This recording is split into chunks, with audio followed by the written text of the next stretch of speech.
cut then update, and after ng shooting ng Hello Love again dyan sa Canada, very accommodating ang cut then sa mga fans silang nagabang dyan sa labas.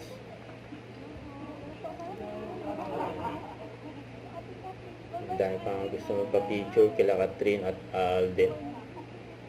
Siyempre game na game ang cut din. Hindi po. Ayan, kita naman sa galaw ni Alden na matamlay si Alden. Get well soon. May show pa si Alden dyan sa US. Nakakuhay pa nga si Joros eh. Ayan, nakaalalay pa rin si Alden sa likod ni Catherine. Ito pa yung abangan, yung bagong endorsement ni Catherine, ang Consays multivitamin plus minerals, immunity is sexy, you know. GMA Pinoy TV, Los Angeles. That was the first time. Very much fulfilled kasi nakakatawa na makita yung mga global Pinoys natin abroad and to be able to perform in front of them. So, sa US. Happy 19th anniversary GMA Pinoy TV. Maraming salamat sa saya at pagmamahal na ibinabahagi nyo sa ating mga global Pinoys.